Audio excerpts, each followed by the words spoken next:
Hello everyone, welcome to this week's Gran Turismo 7 Daily Race Race and Strategy Guide / Preview. We are heading to Michelin Raceway Road Atlanta and we are in the SR3 Radical, so something a little bit radical from PD. You see what I did there? Definitely something different anyway. You know, I don't think we've ever had the Radicals for a Daily Race C, so a welcome change of pace as far as I'm concerned. Now I've had to do a little bit of guesswork on the settings for this one, particularly in terms of the laps because we've not got the full information. I'm guessing it's going to be a 12 lap race, but who knows, after last week at Le Mans, anything is now possible. Tyre wear at ×1, fuel at ×1, sports hard tyres. The important one for this one, there is a mandatory pit stop required, and we will focus on that pit stop quite a bit in the video. BOP is on, damage is light, it's a grid start, so chaos at turn 1, and slipstream is real. So let's talk about that start first and foremost. Now I am predicting it will be a grid start with a false start check, so you'll know what to do for those. Now I've tried a few different ways of getting the car off the line, and the best way that I found was just first gear with TC on 1. I did try second gear with traction control, I tried first and second gear without traction control, and yeah, I definitely found that just first gear with TC1 was the best way to launch the car. Now moving on to the strategy. Now there is a lack of strategy as such in terms of the tyres and the fuel. Tyre wear at ×1, fuel at ×1 as well, but there is a mandatory pit stop to be made, so at some point over the course of the around about 12 laps you are going to go into the pits to avoid getting a 1 minute penalty. Now when you make that pit stop it's going to be absolutely up to you.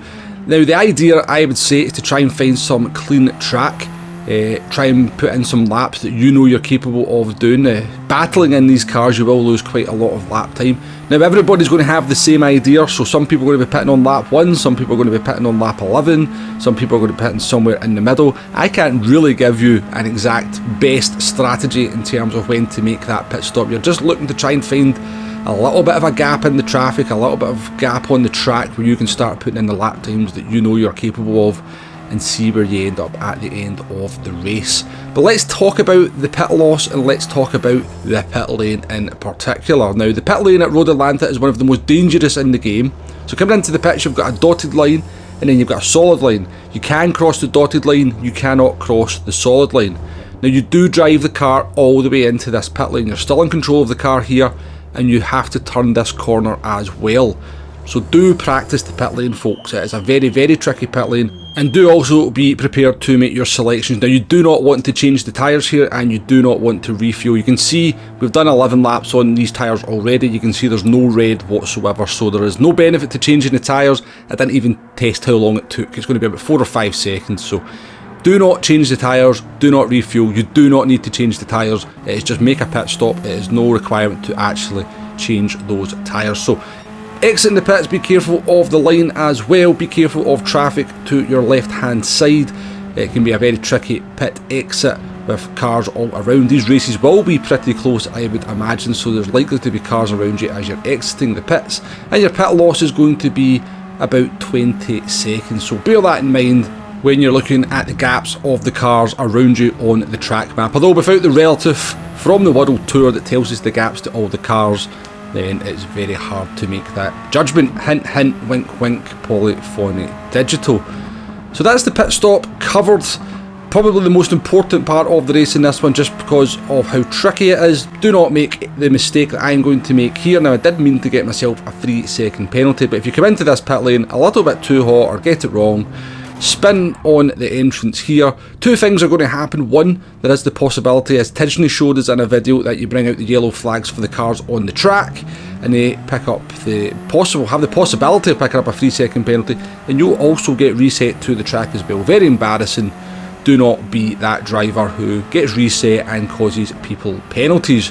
You will not be very popular in the post-race chat after. But coming across the finish line here to finish the race, as I said, taking a guess it's going to be 12 laps. That took me 19 minutes and 8 seconds. Now, I went in fairly cold, so we could definitely get that down to well under 19 minutes. The aliens will be doing like 18:30.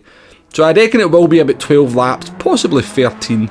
But again, as I said, after what happened at Le Mans last week, very hard to make these predictions. But either way, I don't think whatever the race length is going to be, it's going to make much difference to anything I'm saying here. These sports hard tyres look like they could do 100 laps if you really had to. So I think that's pretty much it for this one. Grid start. Traction control on 1 first gear was the best way that I found to get the car off the line. But do look out for further tips on that over the course of the week from some of the other content creators out there. Try and survive lap 1. It will be chaos, it will be chaotic, it will probably be good fun. Try to end up facing the right way at the end of lap 1 and you're definitely off to a good start. And then time that pit stop to try and get a little bit of clear track and put in the sort of lap times you know you're capable of. Don't change the tyres at the pit stop when you eventually make it. Be super careful on entering the pits as well.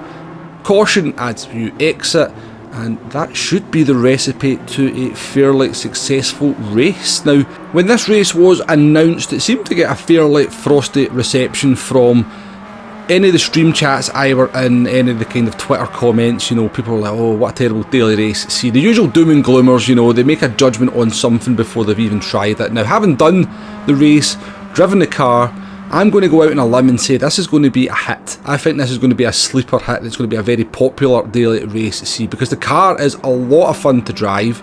It's a nice little track and we've got some elements in there just to give the race a little bit of a twist. We've got that grid start, so we're going to have a busy first lap, and then you've got that mandatory pit stop to make, which just gives it a little bit of a strategic element to try and give yourself some clean air. So I think it's going to be a good race, I really do. I'm looking forward to it. I'm not going to be very fast around it because it's a road car, but I'm looking forward to sort of picking up some tips and tricks on how to get the Radical round this track, because it does have some quirks. I'm going to cover some of those quirks in this lap guide here. Now, there will be far better lap guides that will come out in the days after this race goes live, so do take a look at them. But this is what I've kind of learned on the first few sort of excursions around this track that I've tried. So into turn 1, we are looking at that orange bollard to the left hand side as our reference. Now, I changed up into 5th gear there. You can rev it out all the way into 4th. Through turn 1 in 4th gear, coming up over the crest of the hill, come off the throttle here. You're looking for the curb, get the car nice and straight, roll over that curb, down into 3rd gear, and then into the right hand, what I guess is turn 3 on this track. Now, down the hill here, through the sort of sweeping curves, you just want to be feathering the throttle and get the car in the best position on the track. You probably can take it full throttle, but you'll have to be very brave for that. Into 4th gear here. Now, when you see that curb there approaching, I come off the throttle, let the car roll over that curb in a straight line. Keep it in 4th gear, through the left-hander uphill, and watch those track limits, the famous track limit penalty at Road Atlanta. By keeping it in 4th gear, you avoid making that gear change. Now, this car does have a delay when you change gears, so that's where some of the quirks come from. So as that kind of piece of grey tarmac appears on the right hand side, that's my kind of reference point for the double right-hander.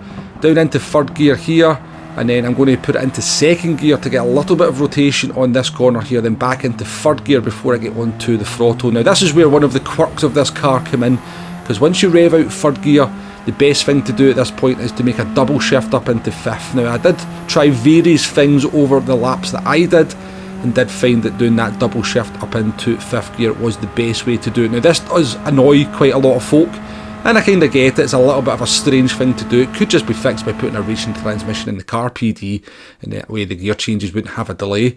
So coming down the hill, you're looking for the kind of 2 white bollard things there on the track. There's a white line just after that, so somewhere just in between them you want to be braking. Down into 3rd gear, through the chicane, on the throttle nice and early, and again just keeping it in that higher gear, avoids that gear change out of 2nd. Now, I'm not sure whether a double shift up into 5th down through the last corner would be the best way to go, or just a single change into 4th. Again, there'll be other lap guides that will come out that will give you all the tips and tricks and quirks that you need to negotiate this track in the fastest possible way, from the likes of Tidgeney, Key, Digit, Mista MCA, all the usual suspects. But yeah, that's pretty much this one in a nutshell. I'm looking forward to this one.